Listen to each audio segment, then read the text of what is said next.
నమస్కారం, నేను మీ నిజం చంద్రబోస్. వెల్కమ్ టు నిజం మీడియా. మన నిజం మీడియాలో ప్రసారం అయ్యేటువంటి నిజం నిర్ధారణ కార్యక్రమానికి స్వాగతం. ఈరోజు నిజ నిర్ధారణలో భాగంగా పుష్ప సినిమాలో ఒక డైలాగ్ ఉంది.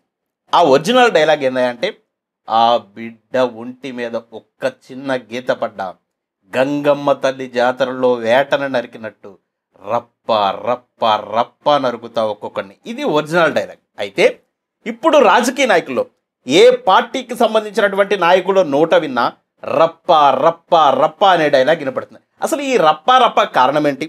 జగన్మోహన్ రెడ్డి గారి యొక్క పర్యటనలో వెలిసినటువంటి ఆ ఫ్లెక్సీల వెనక ఎవరున్నారు? ఆ ఫ్లెక్సీలు వెలిసినటువంటి వెనక ఉన్నటువంటి వాళ్ళ సంగతులతో పాటు ఫ్లెక్సీలు ప్రదర్శించినటువంటి వ్యక్తి యొక్క అరెస్టు గురించి, ఆ అరెస్టుతో పాటు ఇంకొంతమందిని అరెస్టు ఏ విధంగా చేయాలి, వాళ్ళని ఎందుకు చేయటం లేదు అనేటువంటి అంశాల గురించి నిజాన్ని నిర్ధారించుకునేటువంటి ప్రయత్నం చేద్దాం. ఆ జగన్ పర్యటనకు తాలూకు సంబంధించినటువంటి ఆ ఫ్లెక్సీల వివాదాన్ని గురించి చూడండి ఒకసారి, మీకు వినిపిస్తాను. పర్యటనలో నరకుడు భాష మాట్లాడిన వైసీపీ కార్యకర్తలపై కేసులు నమోదయ్యాయి. ఫ్లెక్సీలు పట్టుకొని బెదిరించిన ఓకే, ఇక్కడ నరుకుడు భాష మాట్లాడినటువంటి అని నొక్కి వక్కానిస్తున్నారు ఏబిఎన్కి సంబంధించినటువంటి వారు. చూడండి, వైసీపీ కార్యకర్త రవితేజను పోలీసులు అరెస్ట్ చేశారు. తాళ్లూరుకు చెందిన రవితేజను అదుపులోకి తీసుకుని నకరికల్లు పోలీస్ స్టేషన్ కు తరలించి ప్రశ్నిస్తున్నారు. తాళ్ళూరుకు సంబంధించినటువంటి రవితేజ గారిని అరెస్ట్ చేసి నకరికల్కు సంబంధించినటువంటి పోలీసులు విచారిస్తున్నారు. వెరీ గుడ్, దీన్ని అందరూ సమర్థించాలి. సమర్థించడానికి గల కారణాలు కూడా రాసి పెట్టుకుందాం మనం. ఈ అంశాన్ని మీరు అట్లా పెట్టుకోండి.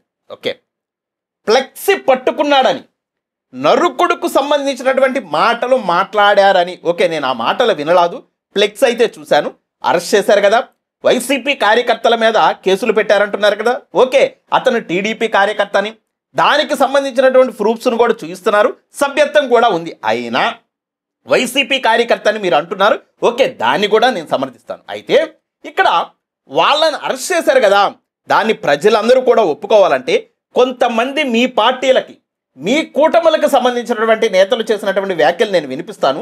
మరి వాళ్ళని ఎందుకు అరెస్ట్ చేయలేదో వీళ్ళే సమాధానం చెప్పాలి. చూడండి, పవన్ కళ్యాణ్ గారు ఎలక్షన్కు ముందే కనీసం ఒక ఎమ్మెల్యే కూడా గెలవక ముందు పోటీ చేసినటువంటి 2 స్థానాల్లో ఓడిపోయినటువంటి ఆ పార్టీకి సంబంధించినటువంటి అధినేత, ఆయన భాష, ఆయన ప్రవర్తన ఏ విధంగా ఉందో ఒక్కసారి వినండి. మీరు మీకు వినిపిస్తుంది.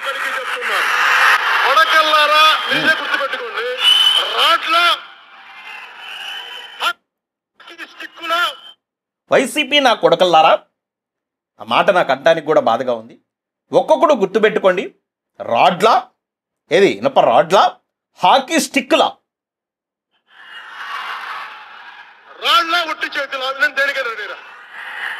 రాళ్ళ ఉట్టి చేతులా, నేను దేనికైనా రెడీరా. దేనికి?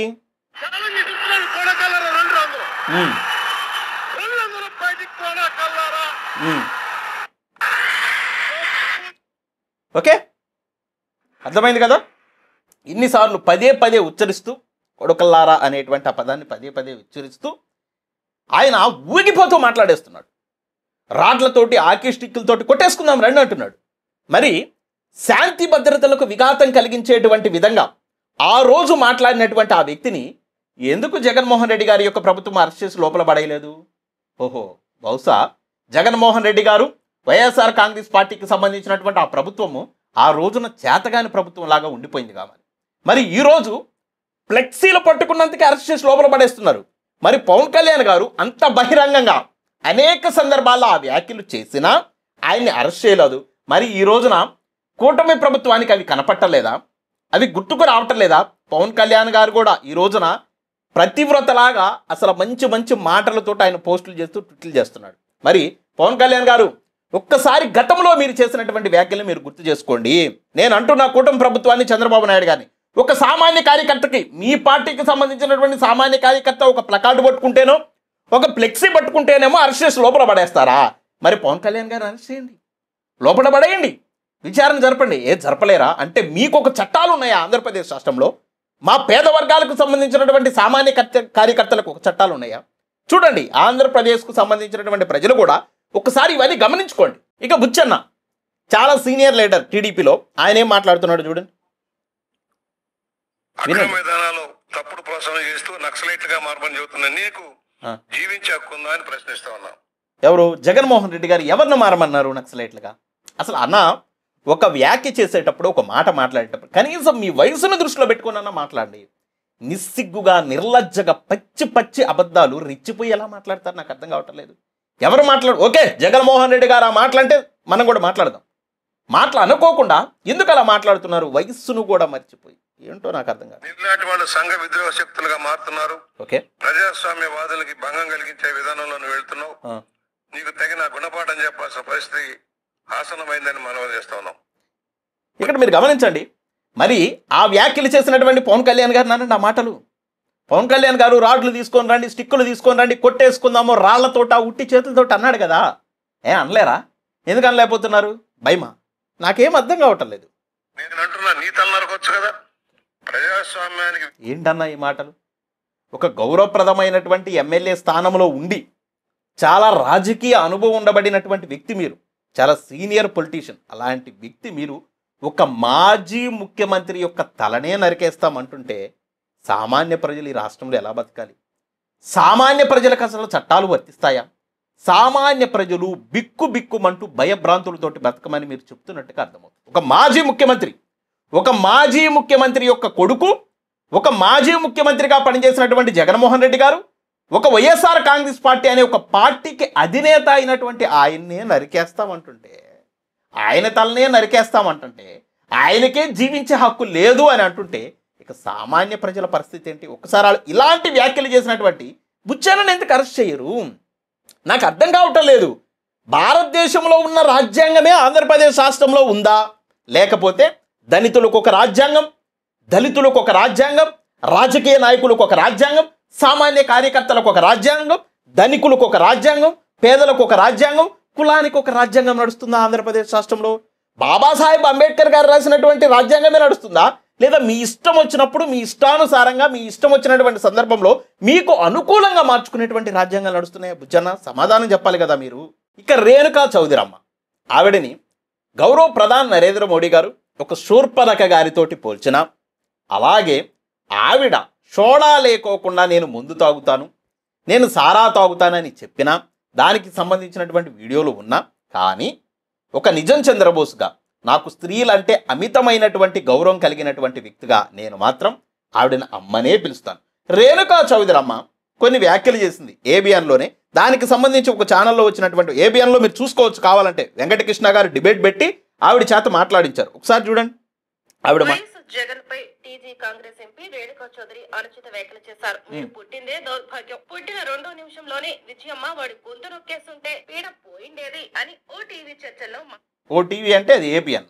ఇక్కడ గమనించండి, పుట్టిన 2వ నిమిషంలోనే గొంతు నులుము చంపేస్తుంటే విజయమ్మ బాగుండేది అంటే అసలు ఎందుకు ఇంత కక్ష, ఎందుకు ఇంత కార్పణ్యం, ఎందుకు అతని మీద ఇంత కక్ష కట్టుకొని పదే ప్రతి ఒక్కరు చంపాలి చంపాలి చంపాలి చంపాలి అని మాట్లాడుతున్నారు? ఏమ్మా, ఒక స్త్రీయే కదా మీరు, ఒక స్త్రీ అలా వ్యాఖ్యలు చేయొచ్చా? ఎందుకు ఇంత దిగజారి వ్యాఖ్యలు చేసి ఒక మాజీ ముఖ్యమంత్రిని పదే చంపాలి చంపాలి చంపాలి అని మాట్లాడుతున్నటువంటి ఈ వ్యక్తులను అరెస్ట్ చేయకోకుండా ఎవరో ఒక ప్లకార్డు పట్టుకున్నాడని, ఒక ఫ్లెక్సీ పెట్టుకొని జగన్మోహన్ రెడ్డి గారి యొక్క మీటింగ్లో హాజరయ్యాడని చెప్పేసి మీ పార్టీకి సంబంధించి సభ్యత్వం ఉన్న కార్యకర్తనే ఇమ్మీడియట్గా అరెస్ట్ చేశారు కదా. మరి కూటమి ప్రభుత్వం చంద్రబాబు నాయుడు గారికి కానీ లోకేష్ గారికి కానీ మేము ఒక సవాల్ విసురుతున్నాం, వీళ్ళందరినీ కూడా అరెస్ట్ చేయండి. ఓకే, అతను ఫ్లెక్స్ పట్టుకొని రావడాన్ని మేము తప్పుగానే ఖండిస్తున్నాం. అతనిది తప్పు అయినప్పుడు, అతన్ని అరెస్ట్ చేసినప్పుడు, అతన్ని చట్టపరంగా శిక్షించినప్పుడు వీళ్ళందరినీ ఎందుకు శిక్షించారు? అంతెందుకు, చంద్రబాబు నాయుడు గారే అదే వెంకటకృష్ణ గారితో ఒక ఇంటర్వ్యూలో జగన్మోహన్ రెడ్డి గారిని, ఆయన పార్టీని, అసలు వైసీపీని, దానికి సంబంధించినటువంటి వ్యవస్థని భూస్థాపితం చేయాలి అనలేదా? భూస్థాపితం అంటే ఏంటి? చంపేయడమే కదా. భూస్థాపితం చేయాలన్నాడు కదా. ఒకసారి మళ్ళా అధికారంలోకి వస్తే ఎలా అని కొంతమంది మమ్మల్ని డౌట్లు అడుగుతున్నారు, ఆవేదన వ్యక్తపరుస్తున్నారు. అందుకని చెప్పేసి నేను దాన్ని భూస్థాపితం చేసేటువంటి ప్రయత్నంలో ఉన్నాను, జగన్మోహన్ రెడ్డి గారిని, ఆయన పార్టీని అన్నాను. మరి గౌరవ ముఖ్యమంత్రి గారు ఈ ఆంధ్రప్రదేశ్ రాష్ట్రాన్ని, విభజిత ఆంధ్రప్రదేశ్ రాష్ట్రాన్ని, ఉమ్మడి ఆంధ్రప్రదేశ్ రాష్ట్రాన్ని ఇప్పటి వరకు అత్యధిక సంవత్సరాల పాటు పాలించినటువంటి గౌరవ చంద్రబాబు నాయుడు గారు, మీకున్న రాజకీయ అనుభవం ముందు వీళ్ళంతా చిన్నపిల్లలు. 40 years ఇండస్ట్రీ అంటారు.